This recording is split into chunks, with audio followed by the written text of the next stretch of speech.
Well, Moses joined me on the desk. Now, tonight we have a very special evening with the Bobcats. They have a couple of keynote speakers in town, and one of them absolutely dominating sports headlines all across the country. Just a little bit.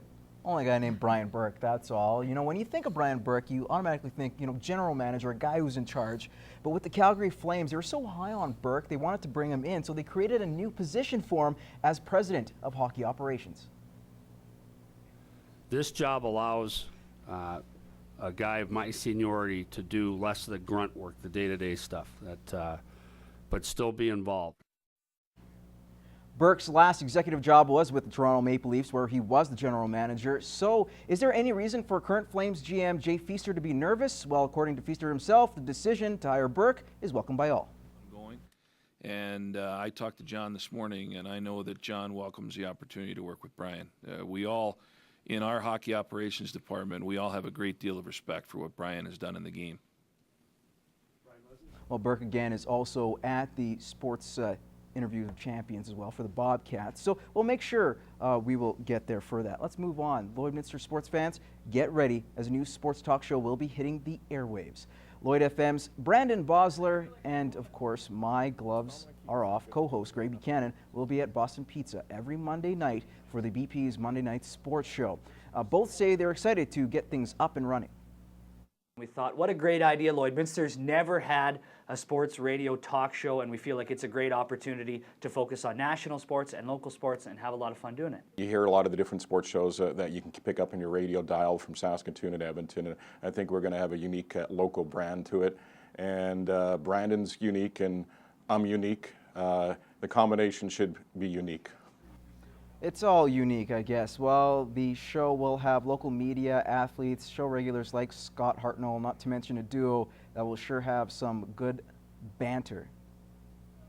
I'm a bit of a grumpy old man, so there's a lot of things that happens in sports that I don't agree with. I don't agree with Moses, I don't agree with Brandon, and there's going to be a lot of things that I just shake my head about with him, and he's going to shake his head about mine. We're both kind of out there, but Greg's a guy who doesn't really have a filter from his brain to his mouth. Sometimes I think he says things without thinking, so I think it could be pretty interesting on the air. Well, isn't that the truth? Well, you know what? You can tune in to Lloyd FM starting September 23rd from 6 to 7, the 1 hour time slot every Monday. Again, September 23rd is the first show, so be excited for that at Boston Pizzas. Well, anyways, that's your first look at sports. Gerard is up next with weather. Back in March, Gary Van Harry was hired as the Lloydminster Bobcats' new head coach to go along with his GM duties. His goal, make the team younger over the offseason, making numerous trades in doing so. And with their home opener over 24 hours away, he is ready to put a winning team back on the ice. Matt Schumont has more. All right, Gary, we are just 1 day away from the home opener for you guys. I just want to kind of start at the beginning. When you were originally hired to become the head coach and GM, you said you wanted to make this team a lot younger. You made several trades in the offseason. Just how do you feel the deals that you made are going to turn out for this year? Well, I guess that'll all come out in the wash here now that we're going to start. You know, the younger kids that we've brought in, certainly right from the 97s to the 95s, we've been very impressed with. We found them to be very competitive, and I mean, through the exhibition and the camp itself, the main camp, they're guys that were putting numbers up for us, and we know that we've got to score by committee and be a team that's going to contribute in all areas, and they've stepped up and filled those voids. Okay, now I just want to talk about your roster. You came out with your 25-man roster on Tuesday. Now, that includes 12 rookies, 2 15-year-olds, 2 16-year-olds, and 9 17-year-olds. So a very young team heading into this year.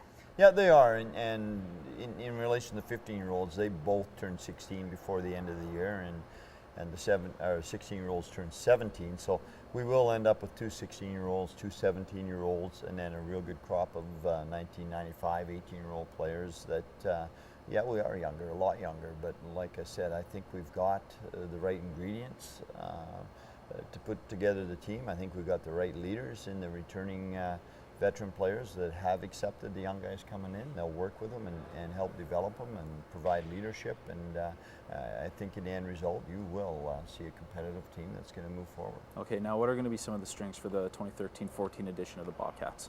Well, again, we're going to have to be a team that scores by committee. We know that.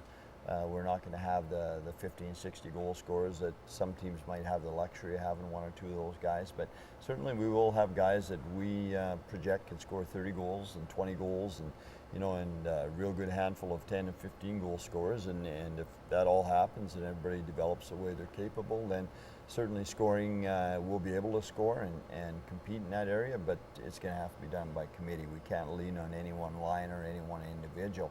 I think defensively, certainly bringing back 5 or 6 core defensemen from last year is something that will be a strength for us. Devin Green in net has been outstanding in the exhibition season now, although he hasn't had a chance to play a whole bunch. When he did get the opportunities, he did very, very well, and he'll be the guy carrying the mail there, and once again, I see him as good as anybody in the league. Now, what are the goals that you set for this team?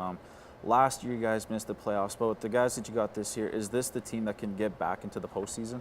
I certainly believe we can get back in the postseason, and we're going to take that lightly and take it for granted. We're going to get in there, we're not, because we got a lot of work to do, and we're a team that was an 8th place team last year. We're a team that didn't come out of the gate at all, and I don't think we had a win until our first 10 games, and we got to be real competitive coming out of the gate and get somewhere into the middle of that pack in the north, and then we have to improve from there. And if we can do that, I've got no concerns right now about the playoffs, and certainly we've got lots on our plate before the playoffs, but as I mentioned, and when I first came back in March, I wanted to be a team that was going to be younger, competitive, and certainly get back into the playoffs. I think that's something we owe this community and owe the individual players and fans and everybody else involved. I mean, we've been tremendously supported, and we have to realize that the task at hand now is for us to give back and commit to this community, both on the ice and off the ice. All right, from the ice to the gridiron. After having one of the best quarterbacks in the Wheatland Football League for the past 2 seasons, the Holy Rosary Raiders went into this year with a different look behind center. In this week's Superstar Next Door, Matt Schumont talks with grade 11 pivot Karl Teledetski, who proved in week 1 he's capable of guiding the Raiders to success. Green 10!